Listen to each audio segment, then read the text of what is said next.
Hi, it's V from Movies Hunter, and today I'm gonna be talking about a movie called Before I Fall from 2017. Now, the movie begins with Samantha's existential narration about the mysteries of life. As she speaks, the camera captures glimpses of various characters going about their morning routines. The scene then cuts to Sam waking up in bed precisely at 6:30 a.m. As she rises like the dead zombie, whatever, she adjusts a small origami crane placed next to her pillow. In the kitchen, her family is busy preparing breakfast, and her younger sister Izzy presents her with a handmade crane, inquiring if Sam liked it. Although Sam complains about Izzy touching her stuff, she advises her to go back inside as it is freezing outside. Lindsay awaits Sam outside with coffee, and the two drive off to pick up Allie and Elodie. On the way, Elodie hands Sam a condom, informing her that tonight is the night she will lose her virginity. Upon arriving at school, the girls watch as others prepare roses for Cupid Day, aka Valentine's. In class, Mr. Daimler right here discusses a myth where a man endlessly pushes a boulder uphill. Meanwhile, several girls enter the class with roses to distribute, and Anna complains about the heteronormative hell. One girl hands Sam a rose, which is distinct from the others in color and beauty. Ken strolls towards Sam as she saunters through the hall and proudly displays a bouquet of roses he got her. "Do you like a different rose?" he asks, trying to catch her attention. Sam gives a half smile and says she does. Kent, with a mischievous glint in his eyes, tells her about the party he's hosting because his mother is out of town. He invites her, but she politely declines. Later at lunch, the girls giggle as they gossip about Sam's boyfriend Rob and make snarky remarks about Anna's breakup with her girlfriend. Juliet, a solitary girl who dresses and draws becomes the butt of their cruel joke as the girls send her a prank rose. Sam is hesitant to attend Kent's party until she discovers everyone else is going. So after school, the girls get ready for the party, and Lindsay gives Sam some advice about her first time. Now, at the party, Ken tries to impress Sam, but she brushes him off. She runs into Rob, who's already intoxicated. The girls let loose and have a good time, but as the night wears on, Juliet shows up. Lindsay confronts her, and Juliet snaps back at them. Lindsay and the others hurl beer at her and call her names. Juliet leaves in tears, and Kent approaches Sam to ask what happened. Disgusted when he learns of Sam's involvement, Kent tells her that Rob is throwing up in the kitchen. Lindsay is devastated and begs the others to leave, and they agree. On the drive back from the party, the atmosphere in the car is tense and awkward. Sam asks what time it is, and they see it's 12:39. Suddenly, the car hits something and the girls are startled. They miss a truck heading towards them, and there's a violent crash. The car overturns in the woods. We cut back to Sam's bedroom, and her alarm rings, signaling the start of a new day. She wakes up disoriented, wondering if everything that had happened the previous day was just a dream. Izzy comes in to wake her up, but Sam tells her that it's a Saturday, and Izzy laughs it off. Sam goes about her day as usual, but she can't shake off the feeling that something is not right. Her anxiety increases as events from her supposed dream start happening in the same way in reality. Despite being freaked out, her friends offer her comfort, and she decides to let loose and enjoy the party.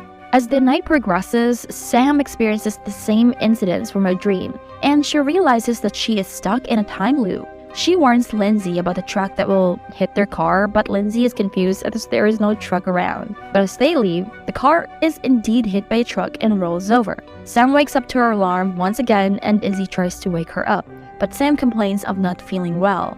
Her mom checks on her, and she allows Sam to go to school late. Sam is distressed by what is happening and is trying to make sense of it all.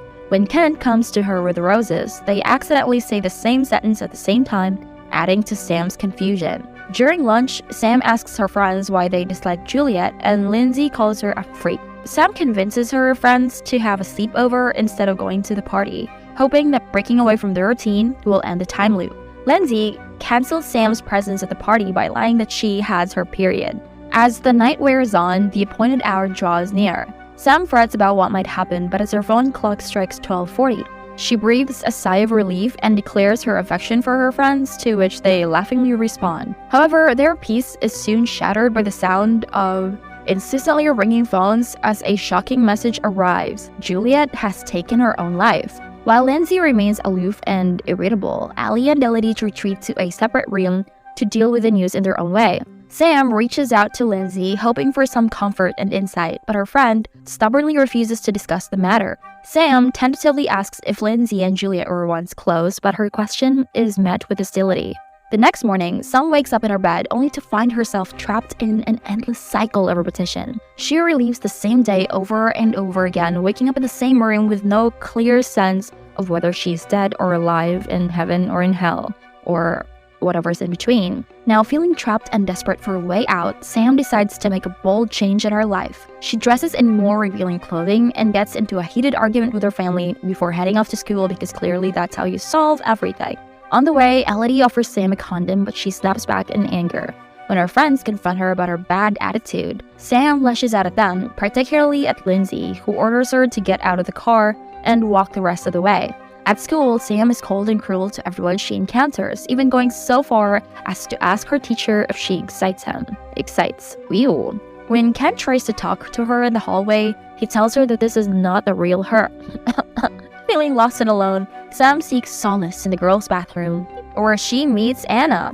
The two vibe together, with Anna reassuring Sam that high school is just a fleeting moment in life. When Sam confesses that she feels like she's stuck in a never-ending loop, Anna reveals that this is the story of her life. As Sam made her way to Kent's party, she was met by Elodie, who warned her about pretending to be someone she's not.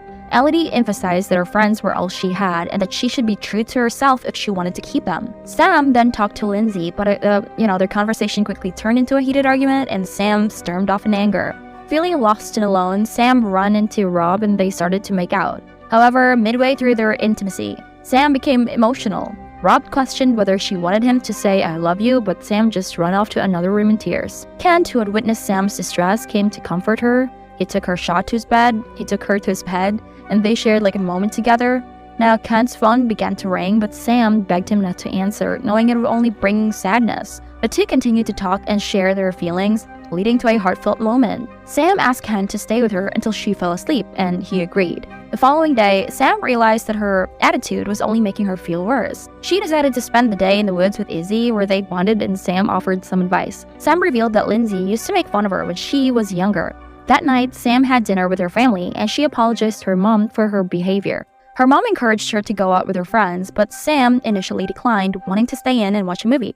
However, she eventually ended up in Kent's room again, where they reminisced about their past and shared a kiss. Kent confessed that Sam had become his hero after she stood up for him when his dad died. As the commotion of Juliet and Lindsay's fight fills the air, Sam rushes out to intervene, but it's too late.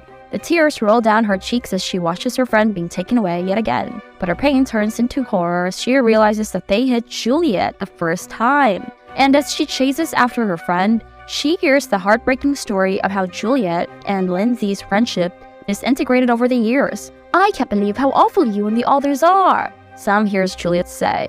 "Lindsay and I were the best of friends. I stayed with her when her parents got divorced, and things got so bad that she started wetting the bed. And do you remember that class camping the trip when Lindsay blamed me for wetting her sleeping bag? It wasn't me, Sam. It was never me." Tears streaming down her face, Juliet runs towards Lindsay's car, and Sam watches in horror as the tragedy unfolds before her very eyes. She knows what she must do. She must prevent Juliet's death and put an end to this vicious cycle. Sam wakes up in her bed, feeling much better. She greets her family with a smile, thanks her sister for getting her gloves, and heads back to school. She tells her friend how much she loves them. She goes to the roses and writes a note to Juliet, letting her know that it's never too late to make amends. She also writes a note to Kent, thanking her for being a hero.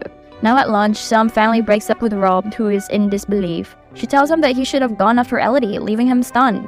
As the party rages on, Sam notices Juliet attempting to slip in. She approaches her and holds her from entering, stating that she knows what Juliet plans on doing. Juliet's eyes widen in shock as Sam confesses how horribly she's treated her. Juliet can't handle it and runs away, leaving Sam to chase her. Kent intervenes, catching Sam by the arm, and they share a moment where Sam confesses that he was the best kiss she ever had. Kent is perplexed as he remembers they had never actually kissed, but Sam attributes this memory to a previous timeline. Anyway, Sam sprints through the forest, her heart pounding in her chest, as she tries to persuade Juliet not to go through with their plans. However, Juliet remains resolute, determined to end her life, and as the sound of an oncoming truck grows louder, Sam pushes Juliet out of the way and the truck collides with her instead. On the ground, Sam's body lies motionless as Juliet kneels over her.